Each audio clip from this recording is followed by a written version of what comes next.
ओम नमो भगवते वासुदेवाय। नमस्कार दर्शक बंधु, आपण मानकु मु मोर यूट्यूब चैनल आस्ट्रोधर्म प्रकाश को स्वागत करुछि। आसंतु जानिबा जून 2025 रे धनु राशि व्यक्ति मानकर समय किपरि रहिबो। एही मासिक राशिफल चंद्र राशि एवं लग्न राशि उपर आधारित। यदि आपणकर धनु राशि बा धनु लग्न होइथिबो तेबे एही मासिक राशिफल आपणक पई उद्दिष्ट। आसंतु जानिबा जून 2025 रे धनु राशि पई राशि चक्र रे ग्रह मानकर स्थिति कौन अछि। धनु राशि रो तृतीय रे राहु अवस्थान करुछंती, चतुर्थ रे शनि अवस्थान करुछंती, पंचम रे शुक्र अवस्थान करुछंती, षष्ठ स्थान रे रवि एवं बुध अवस्थान करुछंती। जून 7 तारिख रु बुध सप्तम रे अवस्थान करिवे एवं जून 15 तारिख रु रवि सप्तम स्थान रे अवस्थान करिवे। सप्तम स्थान रे बृहस्पति अवस्थान करुछंती। मंगल अष्टम स्थान रे अछंती एवं जून 7 तारिख रु मंगल नवम स्थान को गोचर करिवे। केतु नवम स्थान रे अवस्थान करुछंती। एहा थिला जून 2025 पई धनु राशि रो राशि चक्र रे ग्रह मानकर स्थिति। जदि वर्तमान पर्यंत आपण मो चैनल को सब्सक्राइब करि नाहंती तेबे सब्सक्राइब निश्चय करंतु।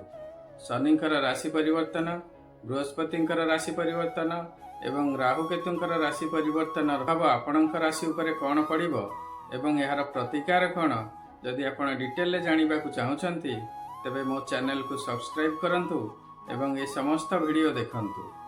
आसंतु जानिबा जून 2025 रे धनु राशि रो व्यक्ति मानकर स्वास्थ्य किपरि रहिबो। राशि रो अधिपति ग्रह बृहस्पति सप्तम स्थान रे अवस्थान करुछंती। जून 7 तारिख रु सप्तमाधिपति बुध मध्य जोगकारक हेबे। जून 15 तारिख रु रवि बृहस्पति सहित अवस्थान करिवे। तेणु स्वास्थ्य दृष्टि एही मासटी अत्यंत भल रहिबो। आपणकर स्वास्थ्य भल रहिबो एवं आपणकर जीवन साथींकर मध्य स्वास्थ्य भल रहिबो। जून 7 तारिख पर्यंत मंगल अष्टम स्थान रे थिबारु दुर्बल अनुभव करि पारंती, मात्र तापरे आपण निजको संपूर्ण भावे सुस्थ अनुभव करिवे। जदि किछि रोग व्याधि थिबो तेबे सेथुरु मध्य धीरे धीरे आरोग्य लाभ करिवे। धन द्वितीय स्थान हेउछि धन प्राप्तिर स्थान। द्वितीयाधिपति शनि चतुर्थ स्थान रे अछंती। चतुर्थ शनि साधारणतः प्रत्येक कार्य रे विलंब करांती। धन प्राप्ति रे मध्य विलंब होई पारे, मात्र क्षति हेबो नाही। जे अर्थ आपनको थरकरे मिलिबा कथा 2 थर बा 3 थर रे मिलिबो अथवा सामान्य विलंब रे मिलिबो। एही ठारे मु कहबाक चाहिबी राहु आपणकर तृतीय स्थान रे अछंती। तृतीय राहु आपणको अचानक धन प्राप्ति कराइबे एवं अजଣା स्थान रु बा अनएक्सपेक्टेड सोर्स रु आपणको धन प्राप्ति कराइबे। विद्या शिक्षा बा एजुकेशन। पंचम स्थान हेउछि विद्या शिक्षार स्थान, एजुकेशन र स्थान। पंचम स्थान र अधिपति मंगल जून 7 तारिख रु नवम स्थान रे अवस्थान करिवे। पंचम स्थान रे शुक्र अवस्थान करुछंती। तेणु विद्या शिक्षा दृष्टि जून 2025 रे बहुत भल समय रहिबो। विद्या शिक्षा रे उन्नति करिवे। टेस्ट वा एग्जामिनेशन थिले भल रिजल्ट करिवे। जदि हायर एजुकेशन पई चेष्टा करुथिबे तेबे भल एजुकेशनल इंस्टीट्यूट रे एडमिशन करिवार संभावना रहिबो। संतान संतान मानकर स्वास्थ्य मध्य जून 2025 रे भल रहिबो। विद्या शिक्षा रे मध्य उन्नति करिवे। पितामाता मानक सहित संपर्क मध्य भल रहिबो। प्रेम संपर्क बा लव रिलेशनशिप। पंचम स्थान मध्य प्रेम संपर्कर स्थान। पंचम स्थान रे शुक्र अवस्थान करुछंती। पंचमाधिपति नवम स्थान रे अवस्थान करुथिबारु प्रेम संपर्क दृष्टि जून 2025 भल रहिबो। संपर्क रे मधुरता रहिबो। विवाह बा वैवाहिक जीवन।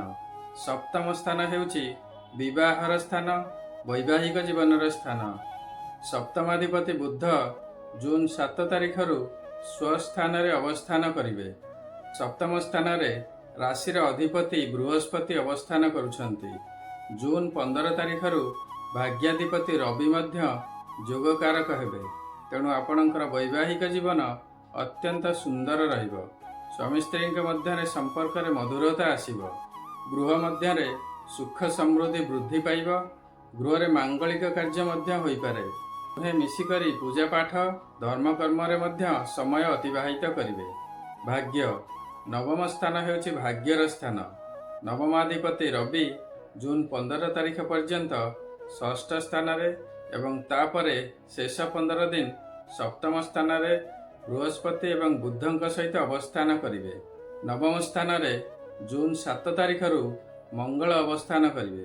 ଭାଗ୍ୟ ଦୃଷ୍ଟିରୁ ଜୁନ୍ 15 ତାରିଖ ପରେ ଆପଣଙ୍କର ବହୁତ ଭଲ ସମୟ ରହିବ। କର୍ମକ୍ଷେତ୍ର, ଚାକିରି ବା କ୍ୟାରିୟର। ଦଶମ ସ୍ଥାନ ହେଉଛି କର୍ମକ୍ଷେତ୍ର ବା କ୍ୟାରିୟରର ସ୍ଥାନ।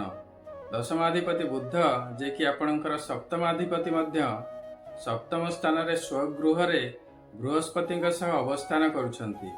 ବୃହସ୍ପତି ହେଉଛନ୍ତି ଆପଣଙ୍କର ରାଶିର ଅଧିପତି ଏବଂ ସୁଖ ସ୍ଥାନର ମଧ୍ୟ ଅଧିପତି।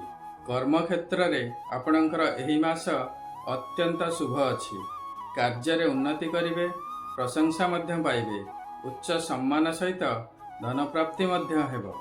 ଯଦି ଆପଣ ଚାକିରି କରିବା ପାଇଁ ଟ୍ରାଏ କରୁଥିବେ, ତେବେ ଚାକିରି ମିଳିବାର ମଧ୍ୟ ସମ୍ଭାବନା ରହିବ। ସପ୍ତମ ସ୍ଥାନରେ ବୃହସ୍ପତି ଏବଂ ବୁଧଙ୍କ ସହିତ ଭାଗ୍ୟାଧିପତି ରବି ମଧ୍ୟ ଜୁନ୍ 15ରୁ ଯୋଗକାରକ ହେଉଛନ୍ତି। ରବି ହେଉଛନ୍ତି ସରକାରଙ୍କର କାରକ ଗ୍ରହ। ଯଦି ଆପଣ ସରକାରୀ ଚାକିରି ପାଇଁ ଟେଷ୍ଟ ଏକ୍ଜାମିନେସନ୍ ବା ଇଣ୍ଟରଭ୍ୟୁ ଦେଉଥିବେ, ତେବେ ସେଥିରେ ସୁଫଳ ମିଳିବାର ସମ୍ଭାବନା ଜୁନ୍ 15 ତାରିଖ ପରେ ରହିବ। ସରକାରୀ ସ୍ତରରେ ଯଦି ଆପଣଙ୍କର କିଛି କାର୍ଯ୍ୟ ଅଟକିଥିବ, ତାହା ମଧ୍ୟ ରିଲିଜ୍ ହେବାର ସମ୍ଭାବନା ରହିବ। ବାଣିଜ୍ୟ ବ୍ୟବସାୟ ବା ବିଜନେସ୍। ଏକାଦଶ ସ୍ଥାନ ବା ଆୟ ଏବଂ ଲାଭାଧିପତି ଶୁକ୍ର ପଞ୍ଚମ ସ୍ଥାନରେ ଅବସ୍ଥାନ କରୁଛନ୍ତି। ପଞ୍ଚମାଧିପତି ମଙ୍ଗଳ ଭାଗ୍ୟ ସ୍ଥାନରେ ଅଛନ୍ତି।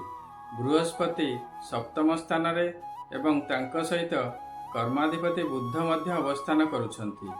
ତୃତୀୟ ସ୍ଥାନରେ ରାହୁ ଅବସ୍ଥାନ କରୁଛନ୍ତି। ରାହୁ ତାଙ୍କର ମୂଳ ତ୍ରିକୋଣ ସ୍ଥାନ କୁମ୍ଭ ରାଶିରେ ଅବସ୍ଥାନ କରୁଛନ୍ତି। ତେଣୁ ବାଣିଜ୍ୟ ବ୍ୟବସାୟ ଦୃଷ୍ଟିରୁ ଅତ୍ୟନ୍ତ ଉତ୍ତମ ସମୟ ଅଛି। ଆୟ ଭଲ ହେବ, ଲାଭ ମଧ୍ୟ ହେବ। ବ୍ୟବସାୟରେ ବହୁତ ଉନ୍ନତି କରିବେ। ଯଦି ପାର୍ଟନରସିପ୍ରେ ବ୍ୟବସାୟ କରୁଥିବେ, ତେବେ ପାର୍ଟନରମାନଙ୍କ ମଧ୍ୟରେ ସମ୍ପର୍କ ଭଲ ରହିବ ଏବଂ ବ୍ୟବସାୟରେ ମଧ୍ୟ ବହୁତ ଲାଭ ହେବ। ଯଦି ଆପଣଙ୍କର ଲାଇଫ୍ ପାର୍ଟନର ବିଜନେସ୍ ପାର୍ଟନର ହୋଇଥିବେ, ତେବେ ଅତ୍ୟନ୍ତ ଭଲ ସମୟ ରହିବ। ବ୍ୟବସାୟରେ ମଧ୍ୟ ଅତ୍ୟଧିକ ଉନ୍ନତି କରିବେ। ଏହା ଥିଲା ବିଭିନ୍ନ ଗ୍ରହମାନଙ୍କର ଗୋଚରରେ ପ୍ରାପ୍ତ ହେଉଥିବା ଶୁଭ ଏବଂ ଅଶୁଭ ଫଳ। ମାତ୍ର ଏହି ଶୁଭ ଏବଂ ଅଶୁଭର ମାତ୍ରା କେତେ ରହିବ, ତାହା ନିର୍ଭର କରିବ ଆପଣଙ୍କର ଜାତକରେ ସେମାନଙ୍କର ସ୍ଥିତି କ'ଣ ଅଛି ଏବଂ ଆପଣଙ୍କର କେଉଁ ଗ୍ରହଙ୍କର ମହାଦଶା ଏବଂ ଅନ୍ତର୍ଦଶା ଚାଲିଅଛି। ତେଣୁ ଯଦି ଆପଣଙ୍କୁ ଲାଗୁଛି ଗୋଚରରେ ଗ୍ରହମାନଙ୍କର ସ୍ଥିତି ଅନୁସାରେ ଆପଣଙ୍କୁ ରେଜଲ୍ଟ ମିଳୁନାହିଁ, ତେବେ ଆପଣଙ୍କର ଜାତକର ପ୍ରପର ଆନାଲିସିସ୍ କରନ୍ତୁ ଏବଂ ଆବଶ୍ୟକ ସ୍ଥଳେ ପ୍ରତିକାର କରନ୍ତୁ। ଆପଣଙ୍କର ଜାତକର ଆନାଲିସିସ୍ କରିବା ପାଇଁ ଭିଡ଼ିଓରେ ଦିଆଯାଇଥିବା ନମ୍ବରରେ ମଧ୍ୟ ଯୋଗାଯୋଗ କରିପାରିବେ। ଧନୁ ରାଶିର ଘାତ ବାର ହେଉଛି ଶୁକ୍ରବାର, ଘାତ ଚନ୍ଦ୍ର ହେଉଛି ମୀନଚନ୍ଦ୍ର, ଘାତ ତିଥି ହେଉଛି ଦ୍ୱିତୀୟା ତିଥି, ଘାତ ନକ୍ଷତ୍ର ହେଉଛି ଦ୍ୱିଜା ନକ୍ଷତ୍ର। ଏହି ଦିନମାନଙ୍କରେ ଅଘଟଣ ବା ଦୁର୍ଘଟଣା ହେବାର ସମ୍ଭାବନା ଥାଏ। ଟିକେ ସାବଧାନତା ଅବଲମ୍ବନ କରିବେ। ଧନୁ ରାଶିର ଶୁଭ ବାର ହେଉଛି ଗୁରୁବାର, ଶୁଭ ରଙ୍ଗ ହେଉଛି ସାଫ୍ରନ୍, ଶୁଭ ରତ୍ନ ହେଉଛି ପୁଷ୍ପରାଗ ରତ୍ନ, ଶୁଭ ଧାତୁ ହେଉଛି ସୁନା ବା ସୁବର୍ଣ୍ଣ, ଶୁଭ ଅଙ୍କ ହେଉଛି 3, 12, 21 ଏବଂ 30 ଇତ୍ୟାଦି। ନିଜର ଦୈନନ୍ଦିନ ଜୀବନରେ ଏହାର ଉପଯୋଗ କରନ୍ତୁ ଏବଂ ଶୁଭଫଳ ପ୍ରାପ୍ତି ହୁଅନ୍ତୁ। ଧନୁ ରାଶି ପାଇଁ ଜୁନ୍ 2025ରେ ବୃହସ୍ପତି, ରାହୁ ଏବଂ ଅନ୍ୟ ପ୍ରାୟ ସମସ୍ତ ଗ୍ରହ ଶୁଭ ଅଛନ୍ତି। ମାତ୍ର ଶନି ଚତୁର୍ଥରେ ଥିବାରୁ ଶୁଭ ନୁହନ୍ତି। ସ୍ୱାସ୍ଥ୍ୟହାନି, ଶରୀର ପୀଡ଼ା ସହ ମନ ମଧ୍ୟ ଅଶାନ୍ତ ରହିବ। ସମସ୍ତ କାର୍ଯ୍ୟ ସିଦ୍ଧିରେ ବିଳମ୍ବ ହେବ। ତେଣୁ ଶନିଦେବଙ୍କର କୃପା ପ୍ରାପ୍ତି ପାଇଁ ତାଙ୍କର ପ୍ରତିକାର ନିଶ୍ଚୟ କରନ୍ତୁ। ଶନିଦେବଙ୍କର କୃପା ପ୍ରାପ୍ତି ପାଇଁ ପ୍ରତ୍ୟେକ ଦିନ ଶନିଙ୍କର ବୀଜ ମନ୍ତ୍ର ଓମ୍ ଶମ୍ ଶନିଶ୍ଚରାୟ ନମଃ ଜପ କରନ୍ତୁ। ପ୍ରତ୍ୟେକ ଶନିବାର ଶନି ମନ୍ଦିର ଯାଆନ୍ତୁ ଏବଂ ଶନିଦେବଙ୍କର ପୂଜାର୍ଚ୍ଚନା କରନ୍ତୁ। ରାଶି ତେଲରେ ଦୀପଟିଏ ଦାନ କରନ୍ତୁ। କାଉ ଏବଂ କୁକୁରମାନଙ୍କୁ ପ୍ରତ୍ୟେକ ଦିନ ଖାଇବାକୁ ଦିଅନ୍ତୁ। ଦରିଦ୍ର ଶ୍ରମଜୀବୀ ଏବଂ ସଫେଇ କର୍ମଚାରୀମାନଙ୍କୁ ଖାଦ୍ୟ, କଳା ବସ୍ତ୍ର, କମ୍ବଳ ଏବଂ କଳା ଛତା ଇତ୍ୟାଦି ଦାନ କରନ୍ତୁ। ପ୍ରତ୍ୟେକ ଦିନ ହନୁମାନ ଚାଳିଶା ପାଠ କରନ୍ତୁ। ଶନିଦେବଙ୍କର କୃପା ପ୍ରାପ୍ତି ନିଶ୍ଚୟ ହେବ। ଆଶା କରୁଛି ଏହି ଭିଡ଼ିଓଟି ଆପଣଙ୍କୁ ଭଲ ଲାଗିଥିବ। ଯଦି ଭଲ ଲାଗିଛି ତେବେ ଲାଇକ୍ କରିବେ ଏବଂ ସେୟାର କରିବେ। ଆପଣଙ୍କର ମତାମତ କମେଣ୍ଟ ସେକ୍ସନରେ ନିଶ୍ଚୟ ଦେବେ। ବର୍ତ୍ତମାନ ପର୍ଯ୍ୟନ୍ତ ଯଦି ମୋ ଚ୍ୟାନେଲକୁ ଆପଣ ସବସ୍କ୍ରାଇବ୍ କରିନାହାନ୍ତି ତେବେ ସବସ୍କ୍ରାଇବ୍ ନିଶ୍ଚୟ କରନ୍ତୁ। ସର୍ବେ ଭବନ୍ତୁ ସୁଖିନଃ, ସର୍ବେ ସନ୍ତୁ ନିରାମୟା, ସର୍ବେ ଭଦ୍ରାଣି ପଶ୍ୟନ୍ତୁ, ମା କଶ୍ଚିତ୍ ଦୁଃଖଭାଗ୍ ଭବେତ୍। ନମସ୍କାର।